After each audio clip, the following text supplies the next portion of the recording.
Good morning again. Well, different props today. I was able to receive a new way of doing lesson today. It's a combination plate. You know, as was mentioned by maybe Mexican food, but this is a combination plate of bits and pieces of my lesson. There appears to be a requirement for some office improvement in our communication system. Duh. And so, it's all in how we receive whatever we're given, isn't it? And how perfect is this for my lesson today? So, I gotta have a drink on that.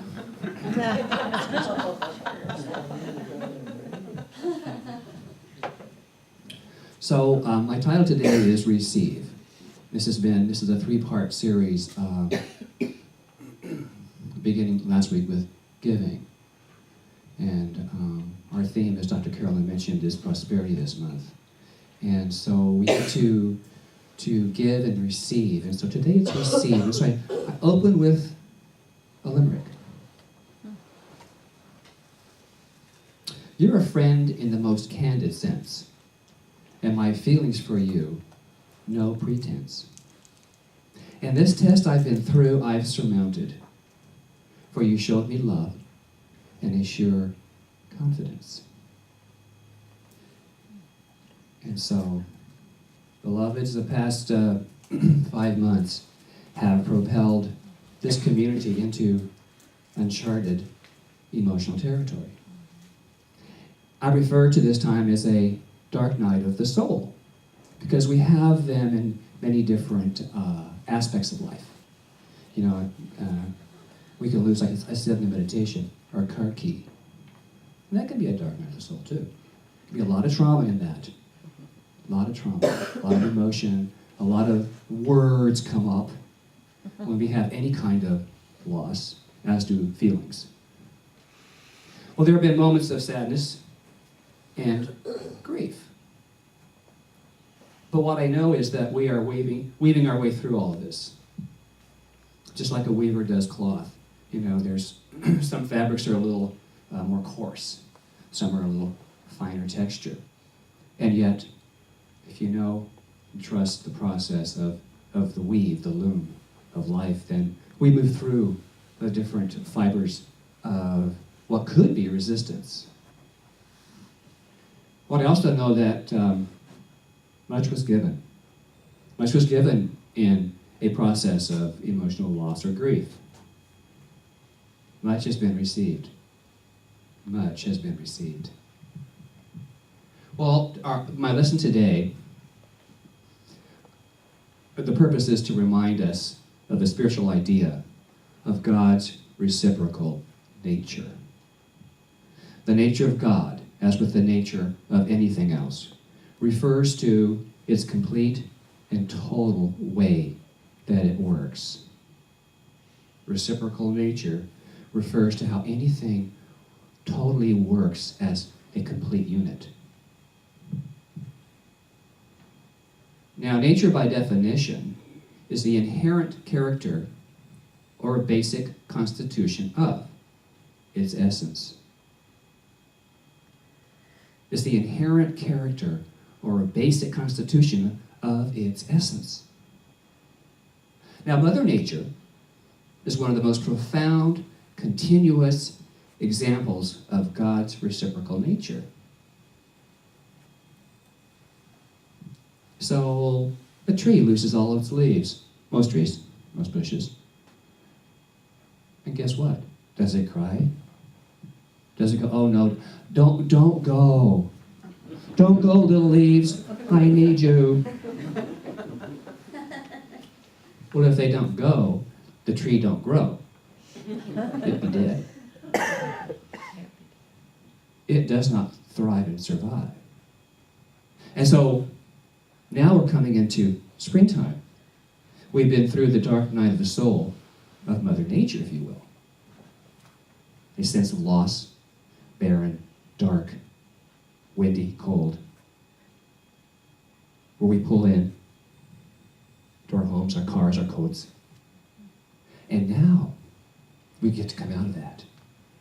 We get to move into some newness, into spring, out of dormant period into the beautiful time we call spring in Mother Nature language. Does Mother Nature give up? No. No. She does not give up. So, does Mother Nature stay to life? I'm not going to continue. No. No.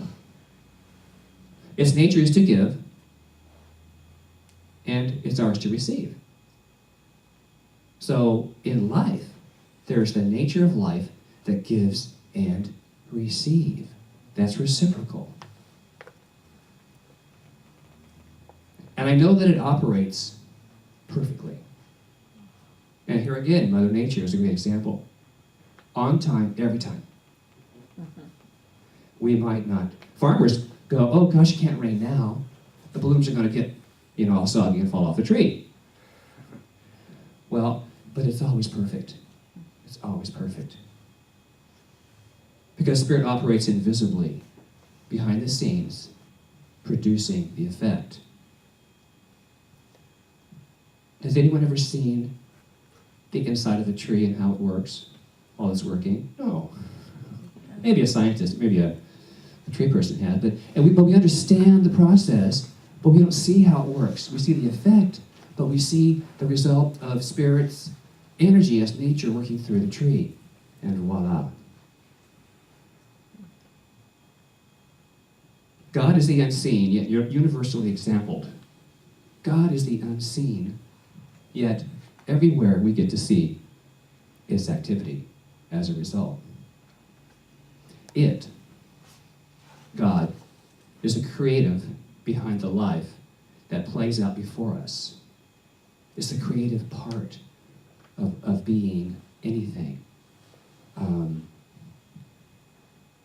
I was raised that God was up somewhere in the clouds, and I never could quite get that. And that I was born of this sinful nature. And my little inner child early on said, huh? Really? Not me. You talking to me? Anybody else? I found that hard to chew on. So I went to church. I'm a seeker, always of more truth, more understanding. And they had good snacks. So it's no accident we always have good snacks here, because that's part of my back thinking that shows up as an aspect of now. But I could never buy the aspect that God was this person, taking this, you're good and you're not good. You get anointed, but you're somewhere else. So, that said, I couldn't receive that as truth for me. I could not. And so I came to that part of my life where I closed that door. And I stepped aside and thought, now what? And here I am today. For whatever purpose is next, I do not know. I just know today. You and I are immersed in the divine nature of who we are. And as such, we are the giver and the receiver of our lives. I have an example. Again, it's Mother Nature. Okay, so you begin with a cloud, some rainfall, to the mountaintops, to the stream, to the river, and eventually it may flow into the ocean. Is that it? No. The ocean has to give it up to be received again, for it to come around again. We have to remember the life evaporates through us and for us, and that along the way, the receiver is as vital as the giver. For without the receiver, there can be no gift. There can be no gift. Our center here at Rio Chico, as each one of us, as you and I, we are a spiritual organism, giving and receiving, one to the other, and we're giving in the community. Thank you. Thank you. It's one of our doors of community service. Thank you, Carol. But we all have our spiritual avenue that we do. We have greeters, musicians today. We have food angels, Sunday school teachers, board of trustees, the practitioners, the ministers. You, each of you, are all part of this spiritual organism that when we're here and we're in community, don't you feel it? Don't you feel that there's a something, I don't know, it's palpable, or I can sense it. I know the word we use is love. Yeah. And so, again, all of life requires a receiver in order to give. Are you a good receiver? Maybe. Some of the time. Christmas time. Your birthday. Well, I was raised not only in a more fundamental teaching of the church, but I had a really great teacher on gift receiving. And so every time, from as early as I can remember in my life, when there was an occasion where I got a card for my birthday or whatever it was, I would open it up with such enthusiasm and I would shake it. Because money fell out of it. Money fell out of it. I'm a good receiver. And I'm also a good giver. But you have to be able to have the enthusiasm, say, of a child in the receiving. Little kids love to receive presents, don't they? They do. Now we get to learn, I think, maybe, okay, Johnny, Mary, Susie, whatever your name is, you have to give something back. Okay, now let's keep the flow going. So I learned that early. You don't just take or receive. There's a flow. There's a flow. Well, several of you are in the class here at the center titled Power of Your Word. And you're learning just how much power exists in our word, in our belief system. Because our word speaks to our belief system, comes from out of that belief system. And it also, every student, you're learning how much power and influence the belief in our word has. We say treat and move your feet in our teaching, but there's a belief behind the word. If you don't believe what it is you're telling yourself about your life, what you want, if it's not what you want, maybe you think it's what your friend wants for you. Well, I think I should be like that too. Comparison can be a real frustrating experience. I've done that. We get caught up in stuff that it's like, I didn't want that. Sounded good. That extra drink might have sounded really good. But didn't feel good the next day. Or, that, I use an example often of wanting a big fancy car. Well, I could have it, but then the pressure of it was like, where do I park it? What are people going to think? Am I too attached to the image of it? There's all those things that went on in my mind. And I'm grateful that I had the experience. But I learned. And so our belief system comes up to show us what it is we're thinking and where we're thinking from. And do we still want to operate from that space? And so the power in our word is so important that we be clear. The founder of our teaching, Dr. Ernest Holmes, he writes in How to Use the Science of Mind.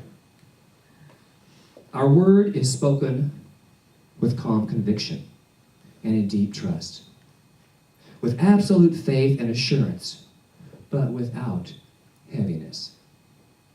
It is spoken from the consciousness of one who knows that the divine already exists, and that we are currently revealing it.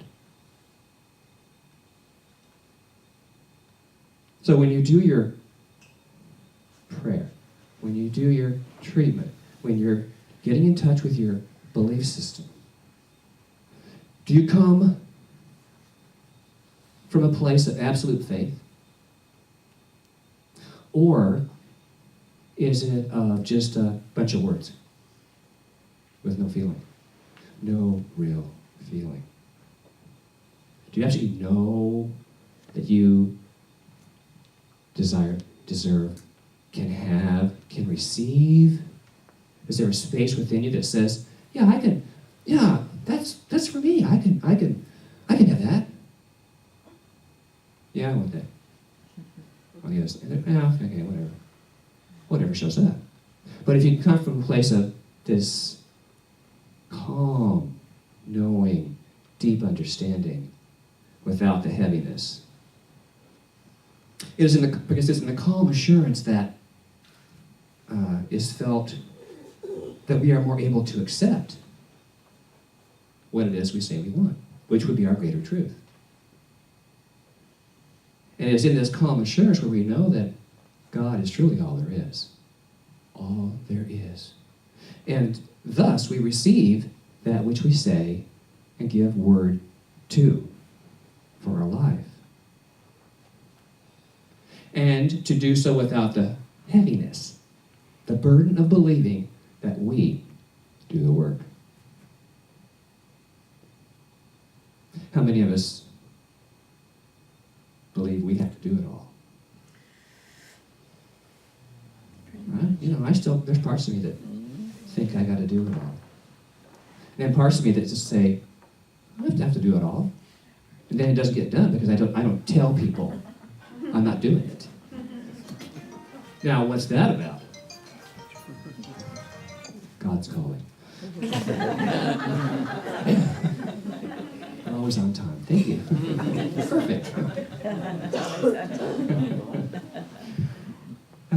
But how many of us just don't let ourselves receive our good because we're too busy doing? We're so busy and caught up in the world of effect that we don't take a moment to breathe and say, oh, yeah, I can be with my friends for lunch, or I can do different things. I can think about my life differently, and I can have a greater experience. And thus, that experience, who's ever in it, or whatever's going on, they receive too, because we're giving out at the same time. My friends, give yourself to a greater word. What does that mean? Whatever you have claimed as the highest and the best for you now, that's good. But there's something greater. Not to have necessarily, but to know. To know within and to reveal without. How about prosperity? What's your word on prosperity? You think you have enough? Are they supported by thoughts of burden, as in there's not enough? Andy, would you turn this off here? Andy, would you turn this off here? I guess interference.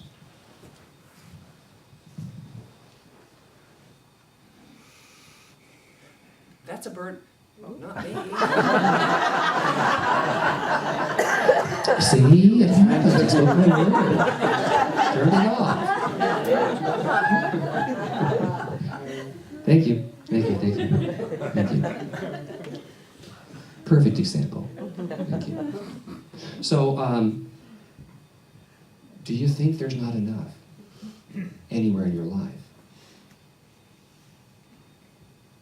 I still do. I'd be lying if I said I didn't. But I know more of the time where that is. And as we know where that is, guess what? We can rethink it. We can put some different words to it. Not just glamour words, not just fluff, not just frosting, but it has to go into the batter to create a better cake. It does. It does. So when we fill our lives with words of faith and trust and knowing, then that's what shows up as our greater life.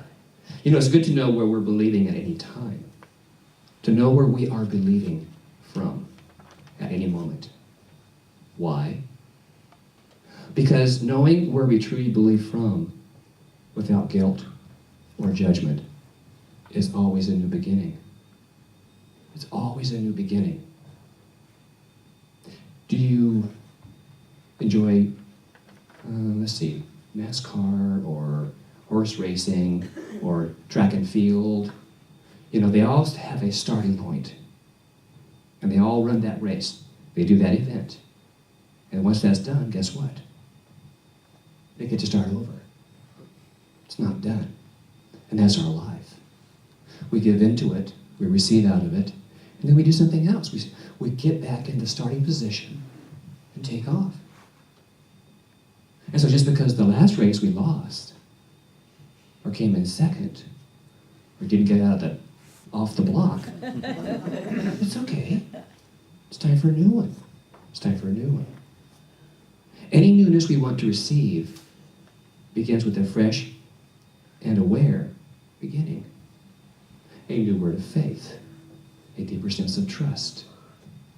This teaching, the science of mind, provides the perfect model for this mental change.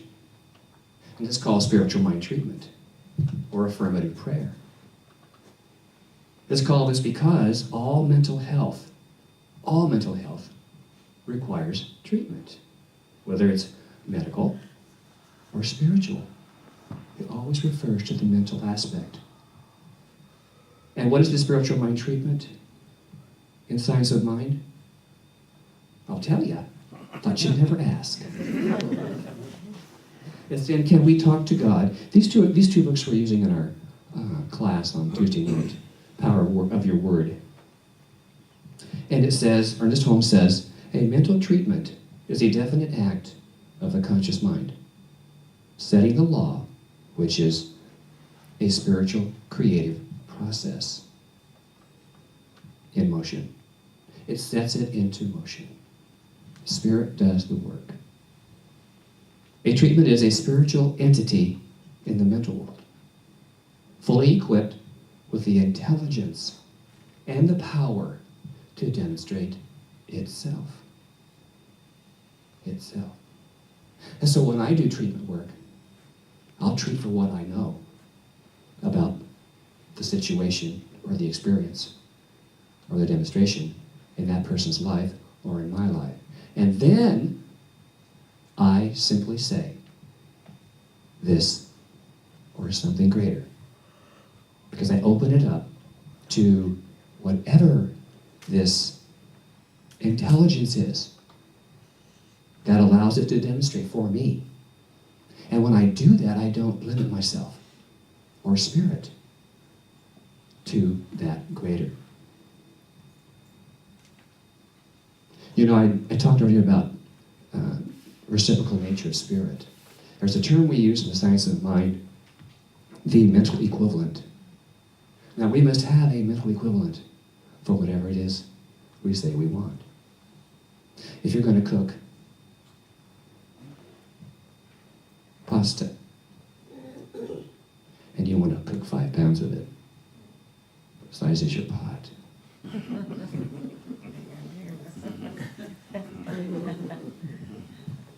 So you must have a mental equivalent of whatever it is we say we want, desire, or deserve.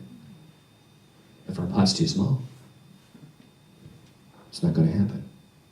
We have to expand our thinking and expand what we limit ourselves with our belief system in order to accommodate the intelligence of spirit. Because it knows how to do it. We have to get out of the way of it.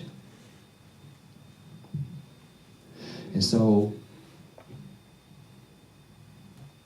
come on, magic. Come on, magic. There we go.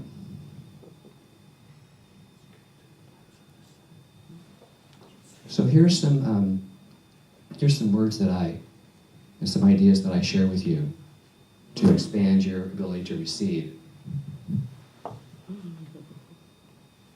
I use please and thank you quite a lot. Those are the words I was taught. I was taught that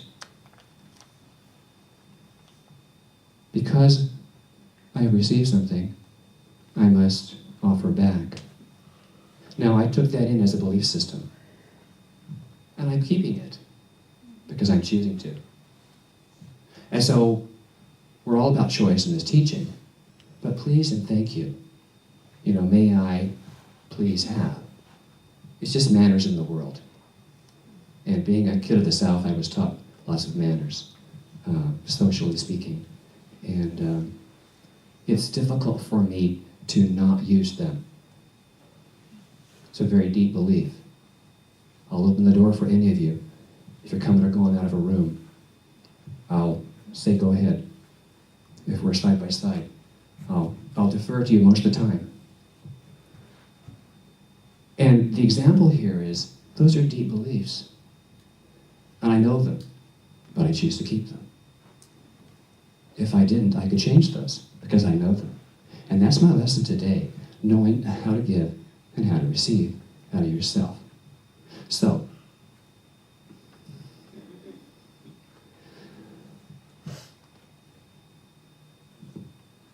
I share with you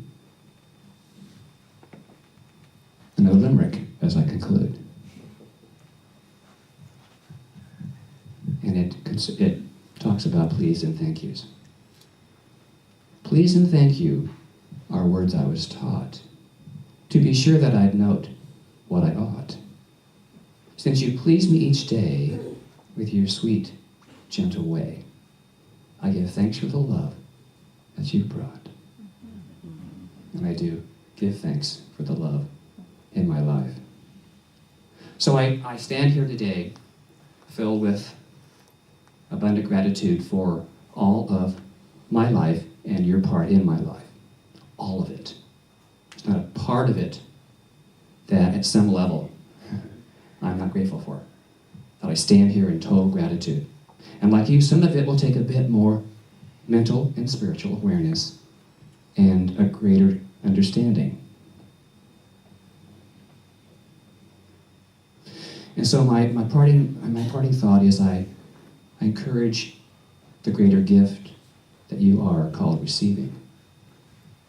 Allow that to be part of your reciprocal nature in a greater way. And get in touch with the love of that spiritual process of letting it out and letting it in. It's like braiding, letting it out, letting it in. And so, beginning today, know that you are loved in a greater way. First of all, by yourself. Namaste. So it is.